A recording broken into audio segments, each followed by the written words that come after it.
ಕಳಪೆ ಬಜೆಟ್ಟು.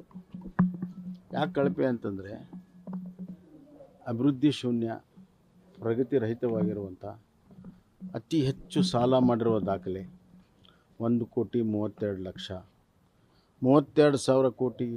ಇಷ್ಟೆಲ್ಲ ಆದರೂ ಕೂಡ 1,32,000 ಕೋಟಿ ಸಾಲ ಮಾಡಿ ಸುಮಾರು 25,000 ಕೋಟಿ ಹೊಸ ತೆರಿಗೆಗಳನ್ನು ಹಾಕಿ 32,000 ಕೋಟಿ ಕೊರತೆ ಬಜೆಟನ್ನು ಮಾಡಿದರೆ ಇದು ಕಳಪೆ ಹೇಳಿದೆ. ಮತ್ತಿನ್ನೇನು?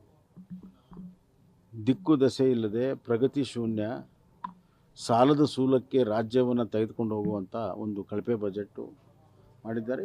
ಇದರಿಂದ ದೂರಗಾಮಿ ರಾಜ್ಯದ ಹಣಕಾಸಿನ ಮೇಲೆ ಭಾಳ ದೊಡ್ಡ ಪರಿಣಾಮ ಆಗ್ತಾಯಿದೆ. ರಾಜ್ಯವನ್ನು ಕನಿಷ್ಠ 10ರಿಂದ 15 ವರ್ಷ ಹಿಂದೆ ತೆಗೆದುಕೊಂಡು ಹೋಗಿರುವಂಥ ಇದು ಬಜೆಟ್ಟು. ಭಾಳ ನಿರಾಶೆ ಆಗಿದ್ದೀನಿ. 17 ಬಾರಿ ಮಂಡನೆ ಮಾಡಿರುವಂಥ ಸಿದ್ದರಾಮಯ್ಯ ಅವರು ಇದು ಅಪೇಕ್ಷೆ ಮಾಡಿರಲಿಲ್ಲ. ಬಜೆಟ್ ಮಾಡಿದ್ದೀವಿ, ಯಾವುದೇ ಇಲಾಖೆಗೂ ಕೊರತೆ ಆಗಲಿಲ್ಲ ನೋಡ್ತೀವಿ ಎಲ್ಲದಕ್ಕೂ. ಉದಾಹರಣೆಗೆ ಇರಿಗೇಷನ್ಗೆ ಬರೀ 22,000 ಕೋಟಿ ಕೊಟ್ಟಿದ್ದಾರೆ. 22,000 ಕೋಟಿಯಲ್ಲಿ ದೊಡ್ಡ ನೀರಾವರಿ, ಸಣ್ಣ ನೀರಾವರಿಯ ಜೊತೆಗೆ ಅದರಲ್ಲಿ 5,000-6,000 ಕೋಟಿ ಮಾತ್ರ ಕಾಮಗಾರಿಗೆ ಇರ್ತದೆ. ಮತ್ತು ಅಪ್ಪರ್ ಕೃಷ್ಣಾಗೆ ಈ ವರ್ಷ ಕನಿಷ್ಠ ಅವರೊಂದು 25,000 ಕೋಟಿ ಇಡಬೇಕಾಯಿತು. R&Rಗೆ ಒಂದು ನಯಾ ಪೈಸಾ ಇಟ್ಟಿರಲಿಕ್ಕಿಲ್ಲ. ಯಾಕಂದ್ರೆ ಇನ್ನೂ ಡೀಟೇಲ್ಸ್ ಬಂದಿಲ್ಲ ನನ್ನ ಹತ್ರ. ಅದು ಹೀಗಾಗಿ ಇರಿಗೇಷನ್ಗಿಲ್ಲ, ಹೆಲ್ತ್ ಕಡಿಮೆ ಇದೆ, ಗ್ರಾಮೀಣ ಅಭಿವೃದ್ಧಿ ಕಡಿಮೆ ಇದೆ. ಯಾವ ಬಜೆಟ್ ಮಾಡ್ತಾರೆ ಇವರು? ಸರ್, ಒಳ ಮೀಸಲಾತಿ ಸಂಬಂಧ ಈಗಾಗಲೇ ಬಳಸ್ಕೊ ಇರುವಂಥದ್ದು ದಾವಣಗೆರೆ ಕೂಡ ಬಂದ್ ಮಾಡಿರುವಂಥದ್ದು. ಒಳ ಮೀಸಲಾತಿಯ ಗೊಂದಲಕ್ಕೆ ನೇರವಾಗಿ ಸರ್ಕಾರವೇ ಕಾರಣ.